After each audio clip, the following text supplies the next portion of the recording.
Seguinte, informação exclusiva para vocês que foi publicada há pouco no UOL Sport, eu e Pedro Lopes, parceria aí que você pode ver no site do UOL, sobre esse fundo mencionado pelo Felipe Oliveira, né? O São Paulo negocia, conversa, está em estágio inicial, é verdade, mas já tem essa conversa, um fundo de 200 milhões de reais inicialmente, com a Galápagos Capital, exclusivamente para investir em contratação de jogadores para 2026. Essa conversa já está rolando, o São Paulo já tem isso em andamento e quer ter aí esse up no seu orçamento para ter uma montagem de um time mais competitivo na próxima temporada. Aí entra a pergunta mais crucial, porque não existe almoço grátis, né?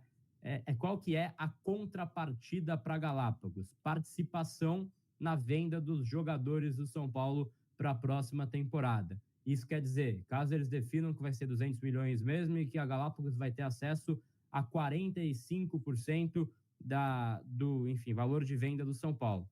Chegar o Porto amanhã e oferecer 100 milhões de reais pelo Luca, a Galápagos tira 45. Então, esse o mundo, né, que está sendo desenhado aí, então, entre as partes. Eles teriam participação nas vendas dos jogadores do São Paulo, e aí, obviamente, quando você pensa em vendas, você pensa em base. Para mim, tem 2 pontos importantes a nível de informação para a gente passar com essa história. Obviamente, para a Galápagos investir, eles têm uma confiança de que o dinheiro vai voltar. Então, você já condiciona, até porque o São Paulo já está fazendo seu orçamento para a próxima temporada e vai passar do que foi esse ano, isso é informação. O São Paulo vai, então, passar na sua execução orçamentária a meta de vendas que teve desse ano. Estima-se que o São Paulo vai precisar vender cerca de 200 milhões de reais para a próxima temporada em venda de jogadores, né? Então, e aí, obviamente, você nesse contrato, você condiciona também maior capacidade de vendas, né? E entra uma outra coisa, esse fundo com a... Eu tava brincando até que o FIP de Cotia virou FIP da Barra Funda, né? Porque eles tentaram comprar Cotia, né, por 250 milhões ali, um percentual com valor de revenda. O São Paulo não aceitou, né? Não, assim, aceitou no Conselho de Administração, mas o Conselho Deliberativo não aceitou, né? Não, então, deixou passar isso, nem foi a voto, por entenderem que teria uma rejeição maior. E aí a história, como eu trouxe aqui no último Papo com o Sá, quem acompanha sabe, né? Foi enterrada no São Paulo. E aí surge essa possibilidade aí de investimento em contratações. Eu tinha dado essa letra hoje mais cedo, para quem viu Bom Dia Tricolor, de que o discurso do Carlos Belmonte, que hoje é ex-diretor do São Paulo, mas ontem, até na entrevista para o Arquibancada Tricolor, fica o convite para que você assista, ele falou que, assim, na visão dele, o São Paulo tem que investir mais no futebol profissional. O Júlio Casares falou na entrevista coletiva também, pós as saídas aí na sexta-feira, que ele não estava indo para alguns jogos porque estava focado em reuniões para conseguir um fundo de investimento, né? Para conseguir investimentos maiores. Ele não usou o termo fundo de investimento, né? Mas para conseguir investimentos para a próxima temporada. E o Crespo, também pós-coletiva, falou que para esse ano foi dito para ele que não teria dinheiro para contratar, mas que talvez para o ano que vem isso mudasse. Já eram indicativos de que isso poderia acontecer. Está sendo negociado, então, esse fundo, 200 milhões de reais, junto à Galápagos Capital, que já faz o FIDIC do São Paulo, Fundo de Investimento em Direito Creditório, já é, então, norteado pela Galápagos. Tentaram o FIP de Cotia, não passou, e agora vão para esse fundo aí de contratações para o São Paulo Futebol Clube. Ô, Fê, eu queria a sua opinião, já falei demais aqui também, mas me parece que é uma tentativa de um all-in, né? O São Paulo vai tentar fazer isso para tentar, recuperar um dinheiro em premiações, né? Caso consiga algo. Não é também um dinheiro que, assim, obviamente 200 milhões é muito importante, você consegue montar um time bem mais competitivo do que o São Paulo montaria. Não acho que seja uma grana que você investe isso para ser, sei lá, campeão da Libertadores. Obviamente não é uma fórmula exata. Pode ser que você invista mais e perca, pode ser que você invista menos e ganhe. Mas não é também um dinheiro que faria a obrigação do São Paulo ser campeão de um torneio que pague muito bem. E fica sempre esse pensamento, né? A contrapartida disso, antes mesmo de começar, a gente já tem que ficar muito de olho, né? Porque a história toda é muito, muito calma para ser verdade, né?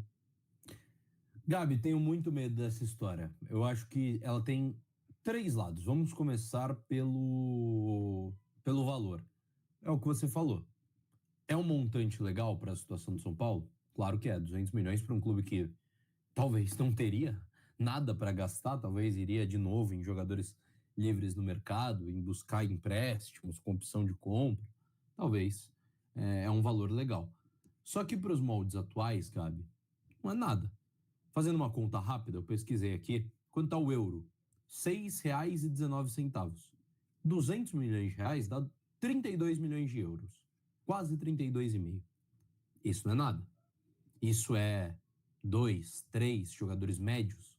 Porque hoje um jogador médio a gente sabe, é 10 milhões de euros, 8 milhões de euros. Isso dá mais ou menos aí. E aí qual vai ser o perfil de compra do São Paulo? Vai trazer três caras médios? Vai trazer um cara, porra, um cara pica e um médio? Que aí dá para você trazer um cara de 15, 20, trazer mais um de 10? Qual vai ser a postura? Esse é o primeiro lado. Falado sobre montante, ok. Sobre São Paulo Galápagos. Ao que indica e ao que eu enxergo, parece que é um caminho para o São Paulo iniciar uma relação para compra no futuro. Do São Paulo ser comprado, talvez, pela Galápagos Capital em algum momento do futuro. Por quê? Já tem o FDIC, já tem esse fundo de investimento, o São Paulo vai dar porcentagem, e é uma bela porcentagem, como você falou, de venda de jogadores no futuro. Cara, é muito leigo para achar que não é um caminho sendo traçado para vender o clube. Eu acho que é muita leiguice a gente pensar que a Galápagos está fazendo isso só porque é amiga do Júlio Casares, só porque o CEO tem bom relacionamento com o Casares. Eu acho que é um pouco de leiguice. Para mim, fica claro.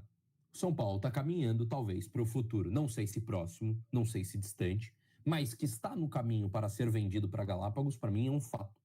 Porque a Galápagos está. Ninguém, cara, ninguém no mercado financeiro, ninguém de empresários, ninguém é idiota, cara. Ninguém faz isso a troco de nada. Já tem o FDIC, já tem uma garantia, né? O São Paulo precisa pagar o FDIC em algum momento.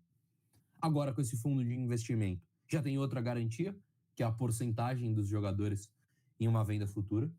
E isso que era algo que o São Paulo se manteve por muito tempo, né? Em alta e com suas contas razoavelmente em dia pela venda de jogadores. Agora você tem uma porcentagem de uma empresa. Eu acho que é um caminho bem claro. São Paulo está caminhando para ser vendido no futuro próximo para Galápagos. E aí tem o terceiro lado, que é o que você falou. É o all-in. E eu tenho medo desse all-in. Em 2023, a gente deu um all-in, Gabi. Acho que fica claro, né? Todo mundo sabe, ficou bem claro. São Paulo deu um all-in na temporada de 2023, negou venda, negou compra de Rodrigo Nestor, de Pablo Maia, que eram jogadores valorizados, em busca de um título da Copa do Brasil. Trouxe o Lucas, que era um jogador caro, o Rames, que era outro jogador caro. Deu um all-in. E esse all-in foi positivo. São Paulo foi campeão da Copa do Brasil. No ano seguinte, ainda com essa mesma base de trabalho, campeão da Supercopa do Brasil. Quebrou um tabu em cima do Corinthians na Neoquímica Arena. Esportivamente foi bom, só que isso mascarou muita coisa. E essa bomba de 2023, que a gente segurou venda, que a gente trouxe jogadores que talvez a gente não consiga pagar, ela está estourando agora no final de 2025. Teremos outro all-in. E talvez um all-in maior. Para mim, esse all-in de pegar um aporte de 200 milhões de reais é um all-in maior. Na minha cabeça, esse all-in pro Casares faz sentido. Pra torcida, não. Pro clube, obviamente, não. Mas é um all-in que faz sentido, Gabi. Por quê? Vamos fazer algo bem racional aqui, colocar bem no papel. Sai Nelsinho, Chapecó e o Belmonte. Três caras, principalmente a figura do Belmonte, que era uma figura que estava em conflito com o Casares. Eram duas figuras que não se bicavam. O Belmonte deixa o São Paulo. Para o torcedor médio, para o torcedor comum, o Belmonte, como diretor de futebol, era ele que cuidava de negociação e isso, de certa maneira, de fato era ele que cuidava de contratação, era ele que cuidava da montagem de elenco. Com o Rui, né? Oi? Junto com o Rui, né? Isso, exatamente, mas era um dos caras que cuidava disso. Quando ele sai e o Casares coloca o Carlomagno e já começa a falar em CEO em cima dele, para mim fica claro que tem um caminho também para que Carlo Magno talvez seja o sucessor do Júlio Casares ao fim do ano que vem, na próxima eleição. Mas vamos ao torcedor médio, vamos ao torcedor comum. Sai quem era contra o Casares. Ele pega um aporte de 200 milhões e o Carlo Magno, agora como CEO do futebol, faz um time que o São Paulo ganha a Copa do Brasil. Ganha o Campeonato Brasileiro, ganha a Libertadores, ganha qualquer título de relevância. Tirando Paulista, ganha qualquer título de relevância, ganhou algum título de relevância.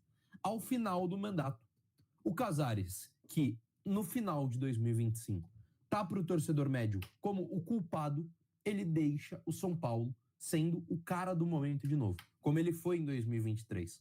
Por quê? Por causa de um all-in. E aí, pro ego do Júlio Casares, para ele o trabalho dele tá bem feito. Por quê? Ele conquistou título, ele conquistou um título inédito e no último ano de mandato dele, ele se despede com um título. Essa bomba vai estourar talvez daqui 2 anos, talvez daqui 3, e maior do que a bomba de 2023. Só que pro torcedor comum, foda-se, porque ele se despede do clube, ele deixa a presidência do clube com um título grande. O problema é, e se esse all-in derrede? E se esse all-in fracassar? Essa bomba estoura para ele e já para o próximo presidente no final de 2026. Só que ele já sabe que ele tá na M. Ele já sabe. Final de 2025 tá claro.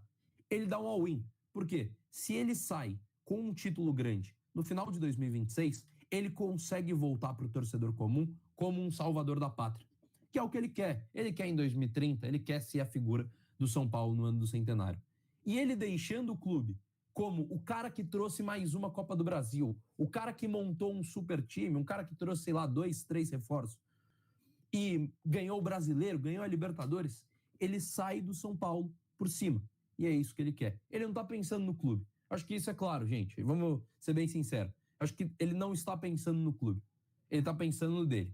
E se ele se despede do São Paulo em 2026 com um grande título, para o torcedor comum, ele vira o cara do momento. Ele volta a ser o cara do momento. Por isso eu tenho muito medo desse all-in, Gabi. Acho que tem 3 lados. Primeiro, não é um montante muito grande. Para o São Paulo pode ser, mas não é um montante muito grande para a gente brigar. Segundo, São Paulo caminha para uma venda da Galápagos. E o terceiro, esse all-in é extremamente perigoso. Pode estourar ou em 2026, ou se der certo, Casares sair por cima. Mas pro clube, para quem fica, ela estoura daqui 2 anos.